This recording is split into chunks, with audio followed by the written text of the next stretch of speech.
wife, and then he was overtaken by this. As a result of excessive drinking, the shade overtook him, so he became unstable. So he gave the order to write the get, and then he gave the order to cancel. We totally ignored the last statement. Why? Because the retraction is what? He's not stable. You often those and get louder. You give the get immediately. Meaning, so if the retraction is not, you give the get immediately. You only give the get when he becomes settled. Meaning when he gets back to himself, when he recovers. My time Rish Lakish. What's the base Rish Lakish says that you give the get immediately, even though he's still in this unstable state, right? The shade, this demon, overtook his life. You see it. 70b, about 6 lines down.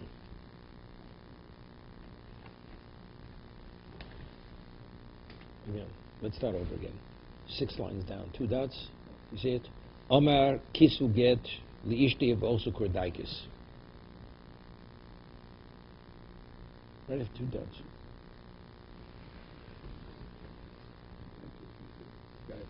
Okay, so he gave the order, and then subsequently he was overtaken by this. Became unstable because of this. He drank too much, and he was vulnerable to this demon. Then he gave the order. He says he retracted. Don't write the get. So the Mishnah says his retraction is nothing because he's unstable. He's in an unstable state. But what would you say the inference of the Mishnah is? But if the get was given, it's a good get. So that's a Rishlo. Omer Shim Melokesh, Kosim Nosen get Lauter. You give it immediately.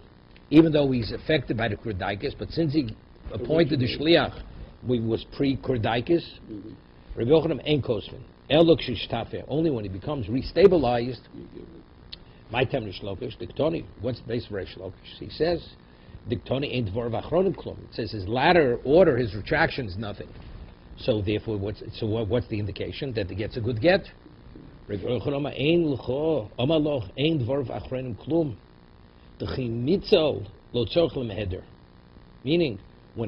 which means when he becomes stable, he doesn't have to.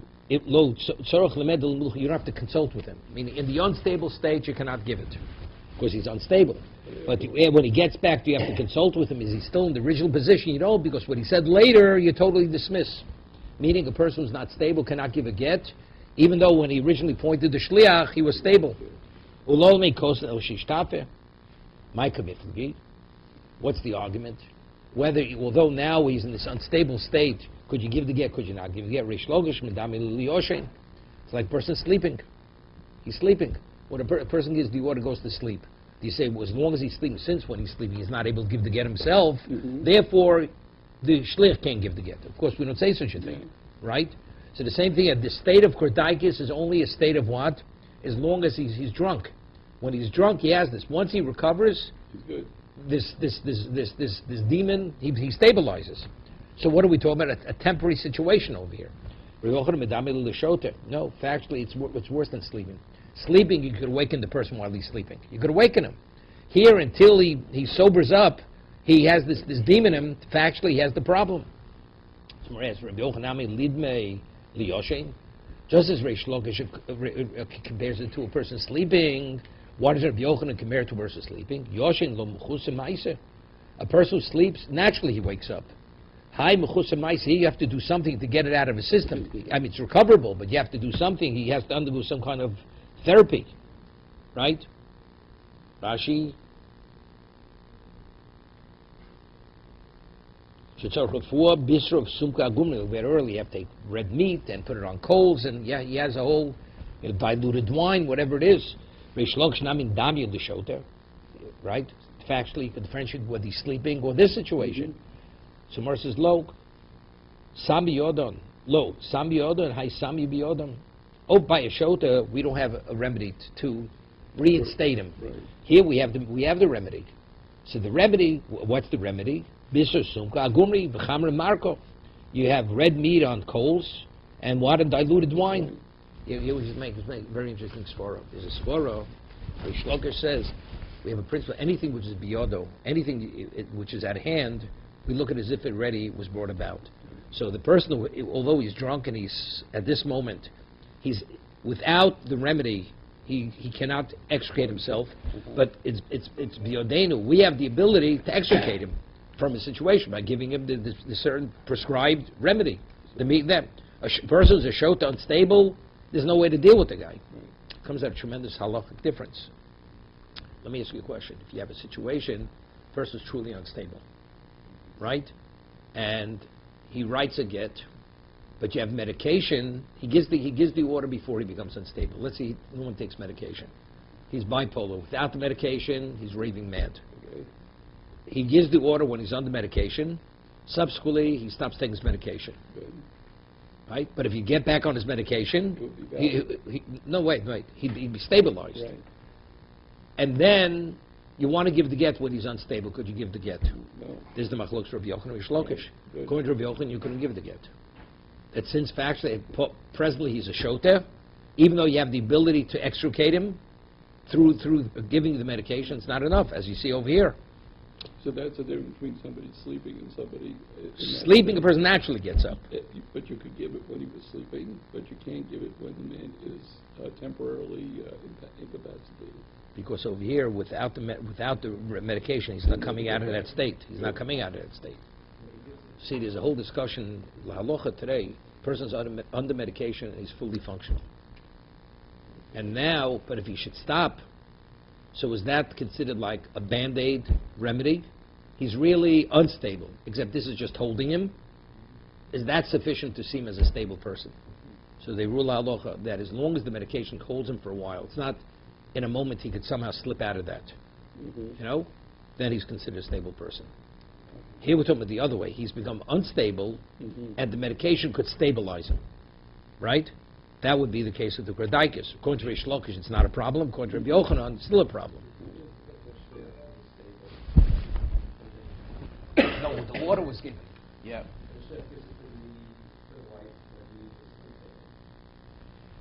Again, that's what we're talking about over here.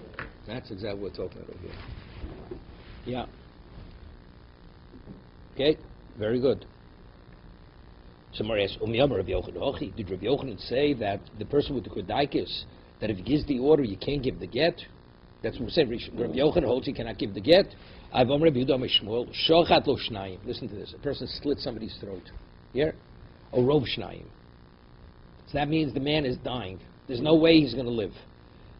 But he's still alive. Romaz, and he indicated, through, let's say, pantomime, through a hand motion, Kisu get lishti. He gave the order, right to get. Harelu yichtvu yidnu. Right? That you write the get, because since he's still alive, and we understand his intention, you give the get. Wait, Tanya, we learned in the Braiso, in the Tosefto. Ra'u meguyod utzoluv. They saw a person who was actually mutilated. He was like crucified. Utzoluv alatzliva. He was nailed to the cross. V'romaz, and he made an indication. And he's so in such pain, and he's dying on nailed up. He made in the case kisu get lishti, harelu yichtum v'yitnu. You do right to get. I mean, what's the comparison? There, the person's dying. He's writhing in pain, and he gave the order. Here we're talking about when he's in kradaikis, he's in an unstable state, right? You have to understand what the Gemara's question is. That's Gemara answers. Here the man is totally stable, except because of his weakness he can't speak. His mind is sane, is stable, right? The Gemara wants comparisons, but you see the weakness, he doesn't have clarity of mind. So they're equating clarity of mind with instability. Gemara says there's no comparison. The man is so weak he can't verbalize it because he's in such pain.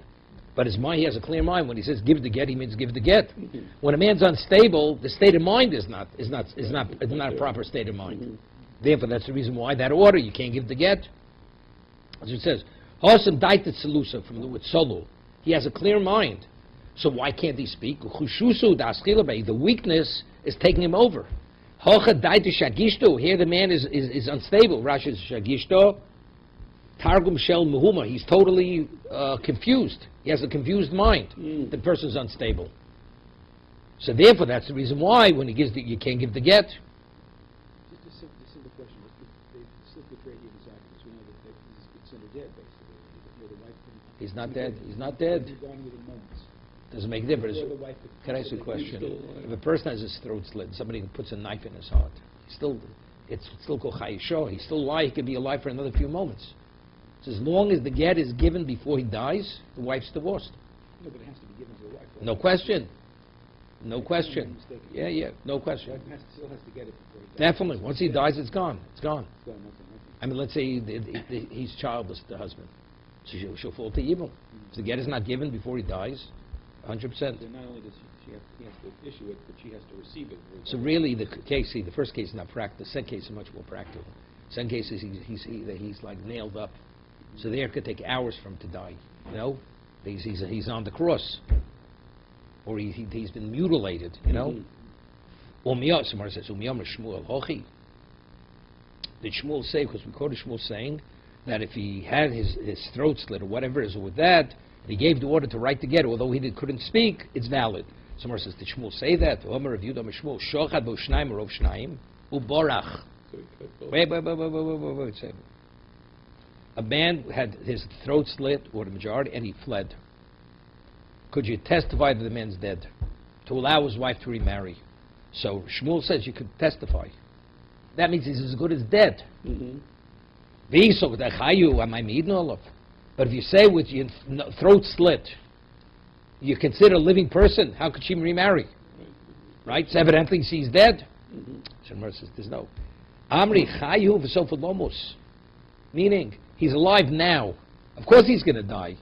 There's no way a man with his throat slit, either both sides or one, majority, within an hour, definitely he's dead. There's no way for him to live. So when they said this man died, could his wife remarry an hour from now? Definitely she could remarry him because he's dead. But is the order giving the get at this moment? Well, we see he's still alive. Valid. It's a valid order because he's still alive. The Gemara says, not the Gemara says El Miato, Yegoler, El Yodo. He says if that's the case, let's say a person would go and kill this person inadvertently. He's alive. So the person should be subject to golus. Alomatanya, Shachar V'Shnayim or Shnayim, Harei Ze'enu Goler. It says if we're saying now, ultimately he's going to die. Let's say accidentally he cut a man's throat. Either both the trachea and the esophagus or just the majority. It says if somebody did such a thing, he's Eino Goler. He doesn't go to golus. But if you're telling me ultimately within an hour he's going to die, if he did it inadvertently, why doesn't he go to golus? Right? So evidently must be because somehow we can survive. Right? Meaning, when a person dies, the death has to be fully attributed to the man who killed him. What about, as a result of cutting his throat, now, as a result of wind blowing, it'll affect him, so there's an outside factor contributing to his death. That he doesn't. I'll give you an example. Person cuts a person's throat, and then somebody hits him over the head, and he dies immediately. Right? And say, well, you know something, he would have died in either case. Because now the death is not only attributed to the man cutting his throat, is another contributing factor. Right? Even though it's not exactly good. Let's say he hits him on the head, and he dies within the period of time, let's say a half an hour period. The man that is not going to go to golus, either man. Because they both contributed, the cutting of the throat and the impact to the head. Even though once the throat is cut, it's considered. Doesn't make a difference. Doesn't make a difference. If there's anything, it has to be fully contributed to the person who inflicted the injury. If there's anything else intermingling and an external factor also, inami kiris misoso, he brought his death closer. My now, you can be now the shachti base the shisho. What about he cut his throat in a marble house, meaning it was totally sealed, no air could come in, and he convulsed and he died. He'll go to golus.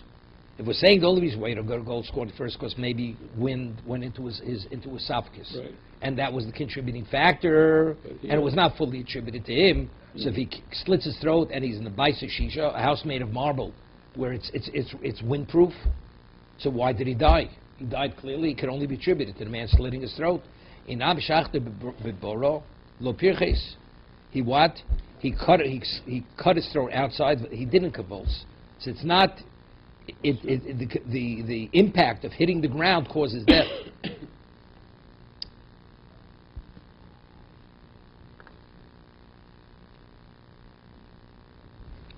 Second.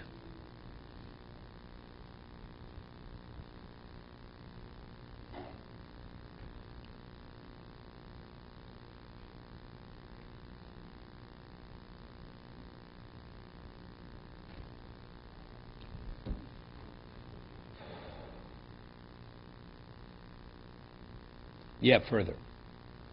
It says, nishtatek, what if a person gets a stroke? V'omrulo nichtav yet nishtav, we ask him a question, right? So we're unclear, is he stable or not? Does he have his full state of mind? So it says you test him. You ask him 3 questions, which the answer is yes, and 3 questions no. And if he answers yes, yes, yes, and no, no, no, we know that he's in touch, right? Right, in modern Hebrew, a stroke is called shituk. Person has a shituk. Shituk. He's silenced. Meaning everything is, it's called a shituk. Somewhere else, the leichush dilma. 1 second.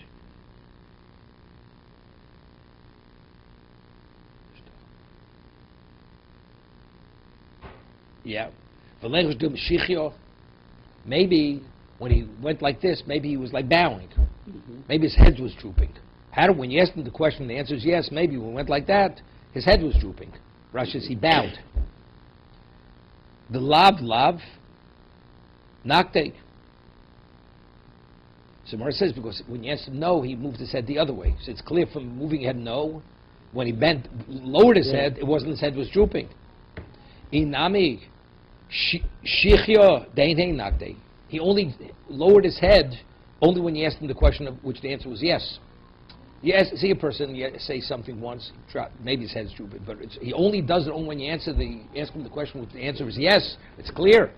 He's responding to the question. Amrev Yosef, Bar Yemumi, Amrev Damino Lebi Sirugin. He says, that we intersperse the questions. You ask him one question, the answer is yes. Then you ask him no. Because you could say, maybe he's into the bowing mode, into the nodding mode. So what do you do? First gives him yes, then no answer, back and forth. So because it goes back and forth, interspersed, it's clear that he's really in touch with what you're asking. Smar says, maybe also, this is like, person has like an abnormal reflex. It's a type of reflex. It goes in both directions. He shakes his head horizontally and vertically. The man's dying. You never know. After the stroke, do you know how the body, maybe it's part of like he's having a convulsion over here. Right? You know what you do?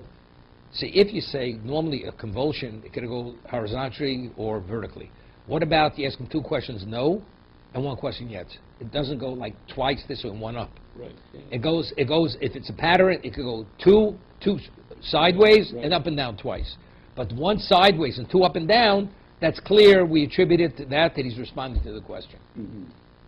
Okay. You see clear we're not taking any chances over here.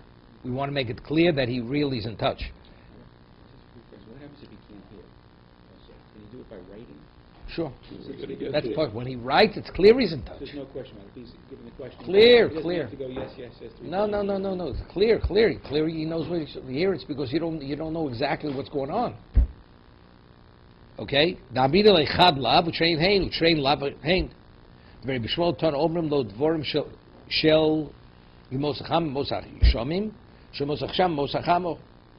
Yeah? You tell him, speak to him about things in the summer about the winter, and winter about the summer. You say, by the way, do you need, the sun is shining, he says, by the way, do you need galoshes today? Do you have to go out with rubbers? Yeah. You bring the snowplow out. Howard has a garage sale, and they think it's winter. Okay? You tell them things which pertain to the summer and the winter. What is that? You speak to him about a coat. Yeah, sadini. Right? Should they cover him with a different kind of blanket? No. When the man, do you need a coat? Do you need? Maybe the man has some kind of fever and he's cold. It's possible. Maybe he has a fever. Either he's cold, he has a fever. You say, by the way, you ask him in the winter. Well, today it has no relevance, but at one time, summer fruit you can only get in the summer. Right. You say it's 20 below zero. He says, would you want a freshly picked peach? Right. right? It's not possible. He says, yes, it's clear, the man's not in touch. So we speak fruits which are not available. Okay, further. Now we're in today's daf. Okay, Howard just had a review. You got a doctor, you got a review? Howard just had his review. Okay. Omer Rav Kan, Omer Rav. Cheirish yochel ledaber bitoch haksav. A person is deaf-mute, is deaf, but he can't speak. I mean, at one time he heard he lost his power of hearing and his power of speech, but he's considered an intelligent person. We don't know. But he could speak through written communication. Kosen get, those get, lishto, because it's clear. Sometimes a person loses, he can't speak, and he becomes deaf. You never know how it would impair his brain. But if he's able to communicate through writing, it's clear. He's a whole functional person. Omrav Yosef Maikom Ashkelon. What's the chiddush? Tnino. We learned in what's the chiddush? Rav Kana says name Rav that if he could communicate through writing, he's a functional person. He's stable. So he says, what's the chiddush? You have to tell me something that's explicit in the Mishnah. It says in the Mishnah, it says, then he goes and he nods his head. You see,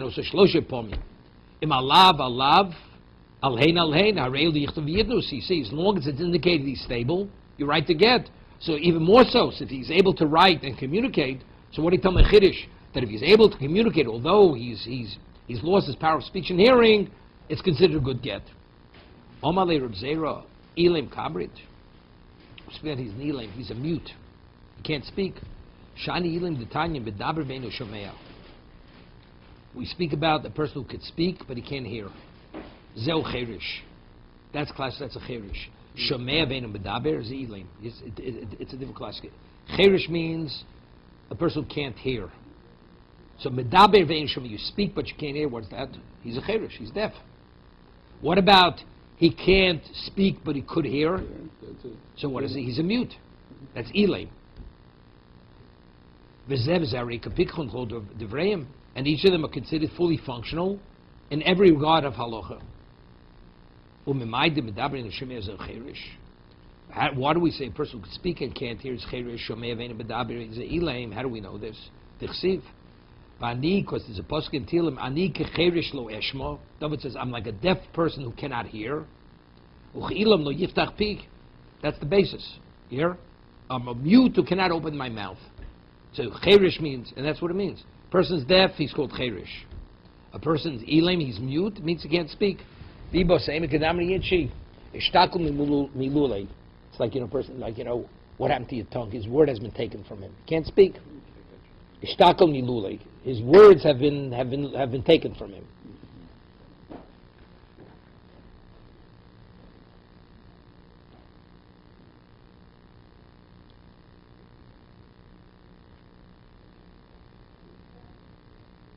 So he's saying like this. What's Rav's chiddush? I would say a cherish is a person who doesn't hear but he speaks. Maybe you have to have one function to what? To be considered stable. Right. But maybe if you lose both functions, so that he says no. But if you're able to write, yeah. So the case of the shtatik in the Mishnah means he can't speak, but he can hear. It can be one or the other. Good.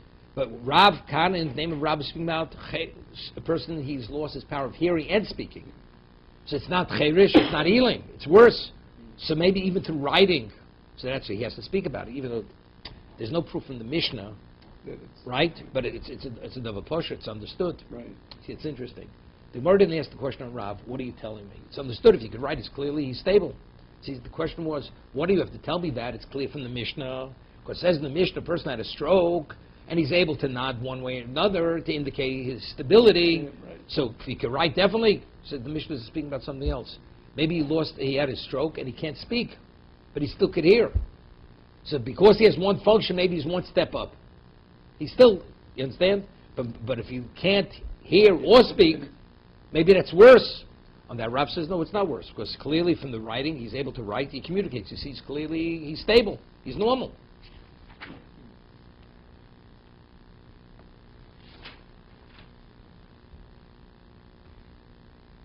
There's more Chagiga, the Gemara says in Chagiga that one of the Amoraim had two nephews, and they would attend the shir. And when he would give the shir, they would be fully involved in like pantomime, like they'd be following it. So they didn't know. Maybe they're just totally unstable. So then afterwards it says somehow they healed their problem, and they were able to speak, and they knew all that was taught. They knew it. They were really involved when they would make all these motions, face motion, hand motions. They were following. So Mar says over there it's speaking about initially these people, they developed as normal people. They lost the power of hearing speech later. So if the mind originally develops, we could talk about, you eye read, you can read lips, Right. you could follow. But a person initially, from the time he was born, his mind was never developed, that person remains a shota, because there was never any development.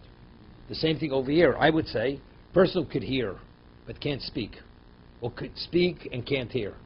Because you have one function, that clearly tells me you're still intact.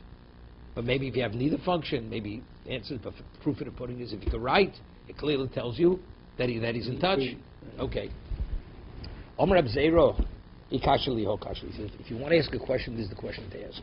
The Tanya, it says in Lo Yagid, it says a person who's a witness, or a person who saw monetary something. A witness saw somebody, Reuven lent Shimon money, and then now Reuven, and Shimon denies it. So if you have an Eid Echod, he can obligate the person to swear, right?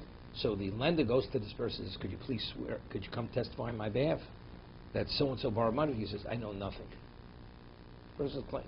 So the so-called lender says, I impose an oath on you that if you, I'm imposing an oath on you to swear that you know nothing. And he says, Amen. And factually he did know. He did know no testimony. He knew. So halacha is, he has to bring a korban shua. He has to bring a korban for lying. Okay? So it says over there, what about if he's a person who's a mute? He knows the testimony, but he's a mute. Im lo yagid. It says if you don't offer the testimony, it says v'nos avono, you will carry the sin. Prat li'ilem shenochol hagid. So here it's poshet, right? He said, what do you mean? He could let him write it. We're saying written testimony. Amai ho yochol hagid b'toch haksav. He's able to speak through writing. Amalei Abayis says, what kind of question is this? Eidus kamrit. We're talking about this is testimony. Written testimony has no value. Shani Esther Rachmonam Pievlo Bigsovam. Torah says when you testify, oral testimony is acceptable, written testimony is not acceptable. Right? Meisvei. Keshem Shebot Kenos Ligitin. Just as you verify his stability regarding get, to be able to give a get, like we said. Kachbot ulamasos, ulamatonos, uleedges, ulirushos. Same thing, what's masos? Masos. Masos,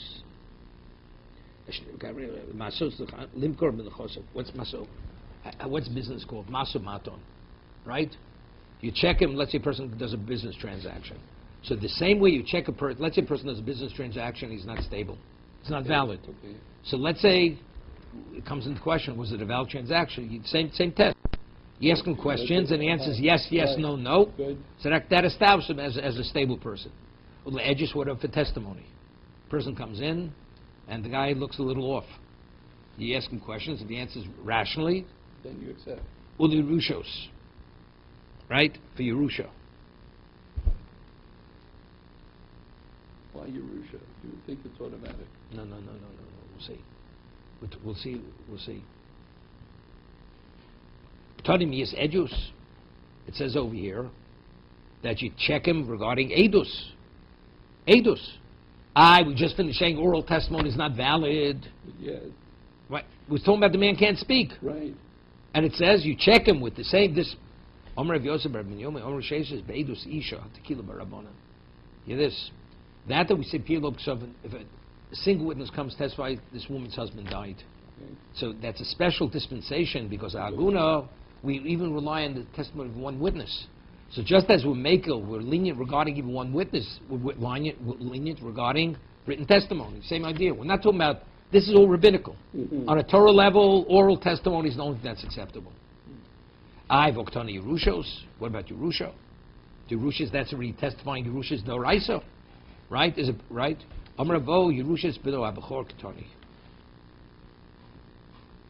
We're speaking about, let's say, a father testifies that this is my firstborn. What does he get? He gets double portion.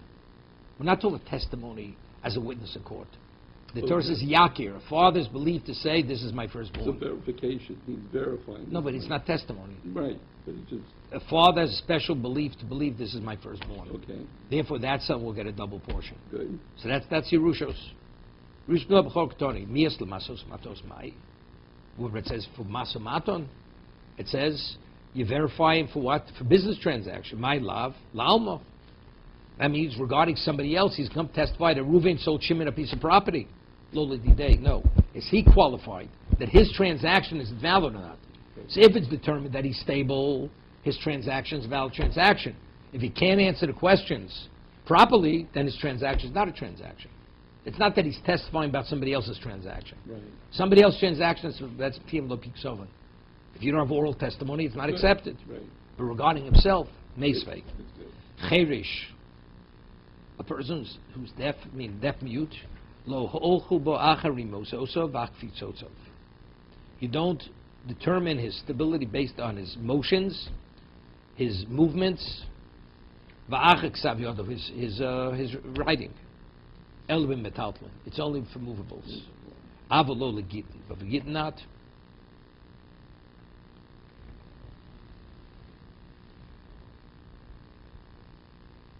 So what do we see over here? It says metaltlin. This is speaking about a transaction, right? We're saying we don't rely on a cherish, his movements, his motions, or even what he writes, only for metaltlin. What metaltlin? That's ownership. That's a bezdin. So you see clearly that what?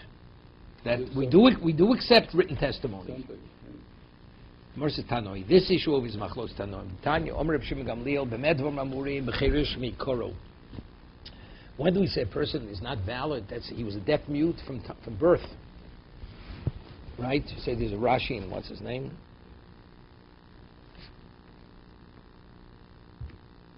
Take a look at Rashi. She'ein lo ksav yad shel das lo hois lo das slud miyomov. Yeah, a person who's always a deaf mute all his life. He was never in touch. He was never in touch with anything outside of him because he can't process information, right? If you can't hear and you can't speak, how do you process? You can't. So he says, so if he's a cherish meikoro, medvar murim b'cherish meikoro, avol pikeach v'nischaresh. Person was fully functioning, then something he lost his power of hearing and speech. Who kosef bechosmin. You hear this? Mm-hmm. He could write and they sign, Except. but it says over here he could write it. It's written testimony. B'cherish meikoro. Stop. So we see clearly this is the machlokes tanoim. We see that written testimony is acceptable. Ukosif get v'acherim chosmin hainu karavkana. Okay. V'cherish meikoro lo. You mean a person who's been a deaf from his birth? You see that person under no circumstances could be disqualified. So it says kshem shekotze b'remiza kach motzi b'remiza. As a man marries a woman through motion, indicating that he's interested in marrying her, he could divorce her by instructing the person to write a get. Ibishto, ochanami. If it's speaking about it's his wife, yeah. A cherish marries a woman. If he wants to divorce, as he married her through remiza, he divorces her. Ibishto, ochanami, hochma eskina b'yavimto. Shidushin gemurin, vizikos gemuron, v'u'ein yochel lachlot. He can't give chalitzo. Okay? A person's deaf mute, his get is rabbinical. So let's say he goes and he performs yibum. Chalitza he can't give because he has to make a declaration. So he can't, but yibum he can do. Right? He can't give her a get because get can terminate the brother's connection with the doraisa. Vinto man. So the wedding itself is... Wait a minute, from who is she a vama? Did she fall from his brother was also deaf mute? Again, we're dealing with rabbinical marriage. Right. So why can't he divorce her through remiza? The brother, she fell, she was a widow of a brother, was a functional brother. That means the marriage was a Torah marriage. So yibum, which is dependent on the physical act that he could do.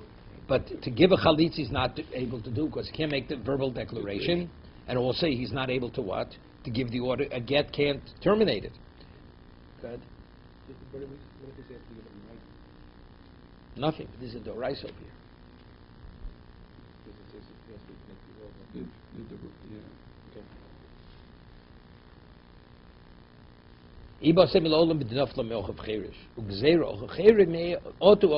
It's rabbinical.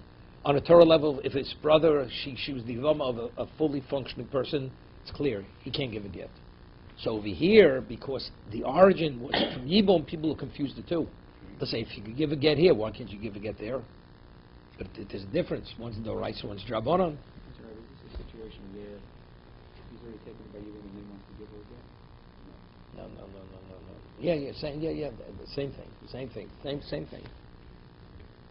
If we're going to make a gzeira, because people confuse the two, so his wife also, what do we say if he marries her through Remiza? He could divorce her through Remiza. Let's be concerned, people confuse a regular wife with this kind of situation. Right? People confuse a Yavam with a Yavama. They don't confuse one with the other. Do we make a gzeira? The person will confuse a situation where the person is a deaf mute with a functional person. Or tenan, we learned in the Mishnah, Shnei Achim Chershin. You have two brothers who are deaf mutes, they're married to two sisters. Pikchos, and they're fully functional. The women are functional women, the brothers are deaf mutes. Yeah? O Shnei Achios Chershos, or the wives are deaf mutes. O Shnei Achios, Achas Pikeach, Vachas Chareshes. One woman is functional, hears and speaks, the other one is a deaf mute. Chen Shtei Achios, Chershos, the sisters are Chershos, Lusul Shnei Achim Pikin. We're just changing the side of the equation. Either the brothers are deaf mutes, or the women are or women are functional, we're one and one, or let's say the brothers are functional and the wives are deaf mutes. O Shnei Achim Chershin, O Shnei Achim Echad Pikeach Vechad. Hareilu Pturas Min HaChalitzo Min HaYibum. If they wouldn't be sisters, he can't sue. And if you want to divorce them, you could divorce them. So what is he clearly over here? We don't make a gzeira.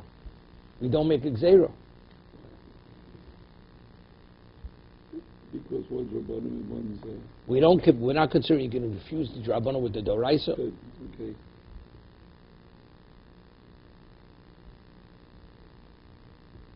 And that's therefore we have to retract what we said, and we do make the gzeira. We don't make the gzeira. We do make the gzeira. Second.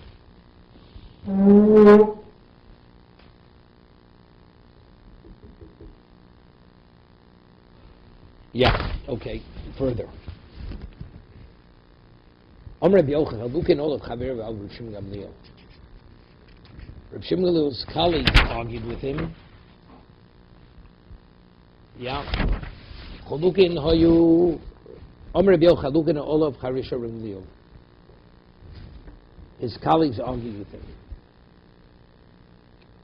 Tafil Pikeach Nischaresh, Veni Yochel Garish. Person originally was a Pikeach. He was functional, then he became a deaf mute.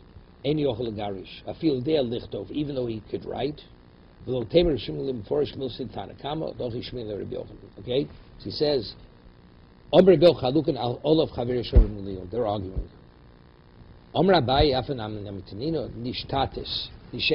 Let's say she became a show to the woman. Lo Yotzi. Can't divorce her. Nischareish who? He cannot divorce her. Nischareish who? So she doesn't understand. Right. We had earlier, God forbid a woman's institutionalized.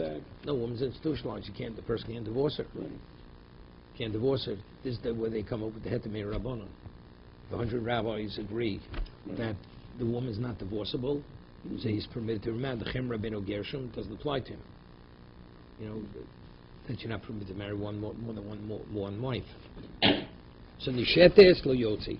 Nishchareish hu. What about if he became nishtate, or he became unstable? Lo yotzi also can't. Mayo lobis, forever he can ever. Lav avagav diochel ledaber midoch haksav. What do we know? That seemingly, even though he could write, Omer Rafabo ilav dashminu Rabbi Yochanan have aminu Rishimulu lefushi tamid tanakamu.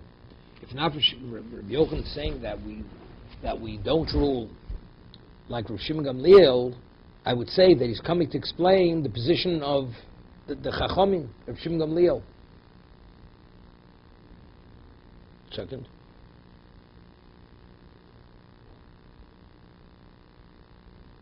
Yeah.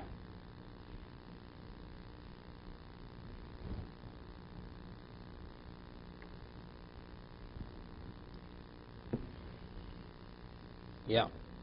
Time why? Haba mina Rav Shimon first time done the kamu dos my olomis. Avagav the chazina le de chorif. Even though we see that he's sharp through his writing, he's sharp. Inam Rabbi Yitzchok var Torah shota miskareshe shoto. A woman who's unstable, she can receive the get bidavi bikachas. Well, korcha boy, it's no different. Thank you. If you could divorce a woman against her will, that means her intent plays no role, right? So if a woman's a shota, why can't you divorce her? Intent plays no role. That's the position of Rabbi Yitzchok. I'm Rabbi Yitzchok. Torah shota miskareshes. Why? Mi bidave apikachas. It's no worse than a fully functional woman. Bal korcha. You divorce against the will. So my tam omru en miskareshes shlo yinig women. You know why? On the Torah level, she's divorced. But what's going to be? Unstable woman gets divorced. She doesn't understand it. So they're going to abuse her. She's going to become a sexual object for the community. Yeah. People are going to molest her. She has a husband. The husband's to take care of her. So on the Torah level, the get is a get. Rabbinically, we say the get's not a get. Excuse me. Thank you. A little further.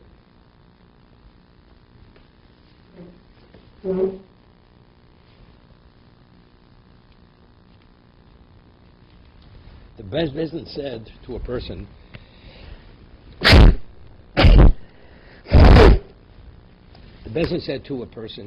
let's say he was a healthy person or a shchimera, we're going to write a get for your wife. And he agreed. Omru lo nichlav get lishtacha. The Bezdin says we'll write a get for your wife. V'amar lehen ksufu. They gave the green light. He said, write it. Omru l'sofer. And they went and told the sofer, the Bezdin. Omru l'sofer kosav v'edim chosmu. And they wanted the sofer.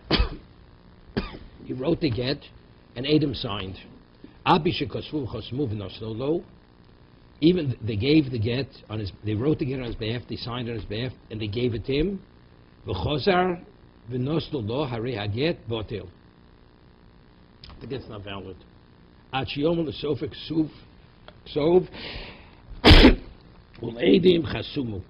He personally has to give the order.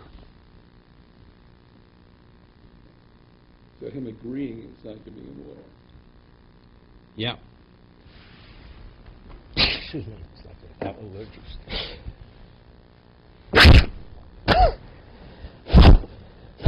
I think it shots like this. This is not Midlam Nimsa Shliach. We said earlier, first is Imru L'Sofer. He didn't say Imru L'Sofer. They said, could we tell? He says, do what you want. You understand? He didn't appoint him a Shliach. Well, we've had in the past, when you use sometimes ambiguous words, we understand it to be as if you said it. He didn't initiate it, Avery.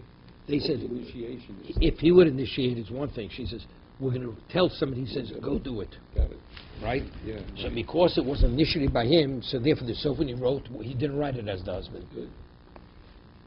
So that's his time with lo matunu. Ha matunu nostim. Okay, we're going to stop here.